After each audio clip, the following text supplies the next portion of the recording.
The Benue state government has introduced drone surveillance to monitor communities and IDP camps. According to James Iorpu of SEMA, the system provides real-time emergency images, promoting transparency and enabling quicker aid response. Benue is the first to adopt this digital approach to emergency management. Victory has emerged as the new head of House for Week 2, replacing Thelma Lawson, who briefly held the title after Sunday's win. Under a new format requiring the interim HOH to defend their title, Victory defeated both Thelma and Ivatar. Despite her short reign, Thelma made history as the first female HOH and enjoyed immunity and exclusive lounge access. The African Democratic Congress ADC in Kaduna has accused former Governor Nasir El-Rufai of attempting to hijack the party using his former Social Democratic Party structure. Spokesman Alhaji Ahmed Tijani Mustafa stated that the ADC will resist becoming anyone's personal political platform and reaffirmed the party's support for Senator David Mark. President Bola Tinubu has honored Nigeria's women's basketball team, the Tigres, after their 7th AfroBasket title win over Mali. Each player received $100,000 and $152 million, while the technical crew got $50,000. The team also received national honors.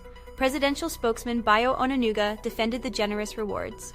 Nigerian army troops, under Operation Hadin Kai, have neutralized 14 improvised explosive devices in Gwoza LGA, Borno State. The explosives, suspected to have been planted by terrorists, were discovered in Beta and surrounding areas, posing serious threats to civilians and security forces. The Lagos state government has sealed Vanity Clubhouse in Victoria Island for repeated traffic violations.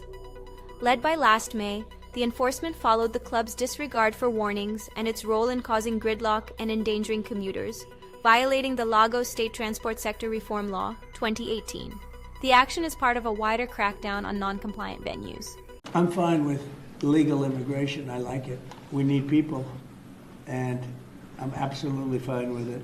The United States has issued a stern warning to international students, including Nigerians, over student visa violations. The U.S. mission in Nigeria, via X on August 4th, said students who drop out, skip classes, or leave school without notifying their institutions risk having their visas revoked. Such actions may also affect future U.S. visa applications. Students are urged to strictly follow visa rules and maintain good academic standing. What are your thoughts on this?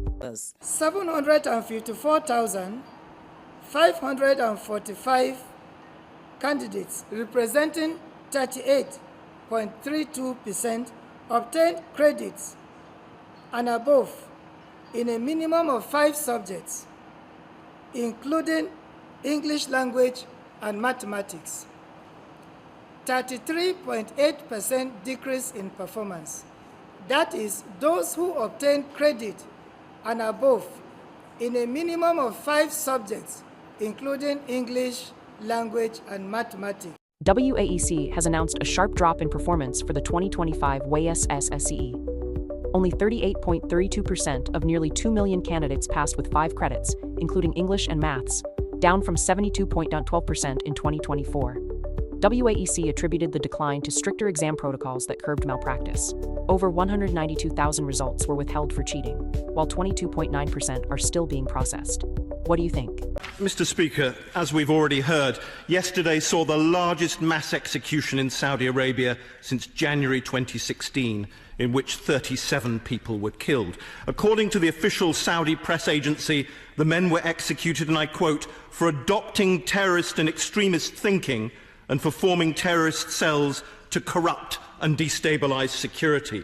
Publicly pinning one of the headless bodies to a pole as a warning is not only disturbingly barbaric and medieval in nature, but is also an abhorrent violation of human rights. Saudi Arabia has executed 17 people in just 3 days, including 2 Saudis for terrorist crimes and 15 others, mostly foreigners, for drug offenses.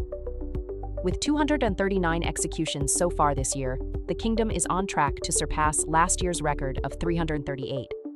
Rights groups have raised concerns over the rising number of executions, especially for hashish-related offenses, amid global calls for decriminalization. What do you think about this? My daughter went to school and they asked her, what does your father do? Oh, my father sleeps. In the morning, I said, what? She came with me, Papa. They asked me in school, what does my father do? I said, my father sleeps. So I said, no. It's time for me to set up a business. Because I also believe that my gift, because everybody has a gift, the blessing is to discover your gift. Right. So, of course, I discovered my gift was in business. Billionaire Femi Otedola has revealed that at the peak of his business empire, banks sent bewitching ladies to woo him for deposits and loans. But when his fortunes crashed, he said the same banks sent barrel-chested men to his gate. The revelation is from his upcoming memoir, Making It Big, where he details how financial crises wiped out over $1.2 billion from his empire. Comment your thoughts below. Law Enforcement Agency has recommended that any student that wants to get admission into any university in Nigeria must go through drug tests. And this is to reduce drug use in our Nigerian university and mostly to make sure that students stay away from drug. The federal government plans to introduce mandatory drug testing for students in Nigerian tertiary institutions, aiming to curb rising substance abuse. NDLEA and the Education Ministry say the move targets new and returning students. But critics, including HASU and vice chancellors, argue it's unscientific and impractical, urging investment in counseling and infrastructure instead. The proposal has sparked nationwide debate over its feasibility and impact.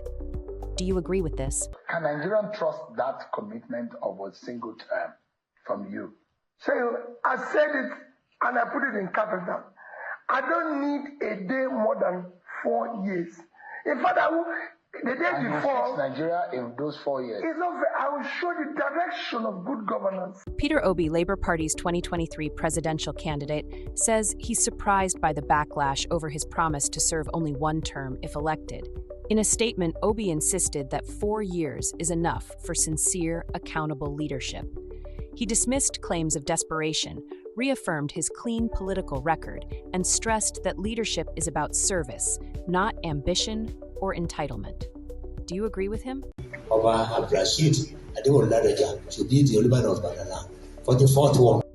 Oyo State Governor, Oba Rashidi Ladoja, has been unanimously nominated by the Olubadan Council as the Olubadan designate during a meeting held at the new Olubadan Palace in Okarimo. His official confirmation now awaits Governor Seyi Makin's approval and the presentation of the staff of office. If approved, Ladoja will become the 44th Olubadan of Ibadanland. The Lagos state government has declared 176 estates, mostly in Etiosa, Aja, Ibeja-Lekki, and Ape, as illegal due to lack of proper approvals. Developers have been given a 21-day ultimatum to obtain layout approvals or face the sealing of their properties. However, Redan has condemned the move, accusing the government of acting in bad faith. President Bola Ahmed Tinubu has rewarded the Tigres basketball team with $100,000 each, a 3-bedroom flat, and the National Honor of Officer of the Order of the Niger, OON, for winning their 5th consecutive FIBA Women's Afrobasket title. The coaching and technical crew will receive $50,000 each and similar housing benefits. I will support the person to the fullest. A fresh crisis may be unfolding in the People's Democratic Party, PDP, following disagreements over the outcome of recent congresses held ahead of the November 14 National Convention in Ibadan. These congresses, which produced delegates for the convention, have come under scrutiny, with FCT Minister Nyesom Wike rejecting the Southeast Zonal election results. The UN World Food Programme, WFP, will shut down half of its 300 health clinics in Nigeria's conflict-hit northeast this month due to a lack of donor funding, putting 300,000 children at risk of losing access to life-saving nutrition support. Despite a $130 million emergency appeal, no new funding has been received to sustain food and nutrition aid for 1.3 million people. MTN Nigeria reported an 84.2% increase in fintech revenue for Q2 2025, reaching N47.1 BN, driven by strong growth in airtime lending through StraTime and advanced financial services. For the first half of 2025, fintech revenue rose by 71.8% to N83.2 BN, compared to N48.4 BN in the same period in 2024.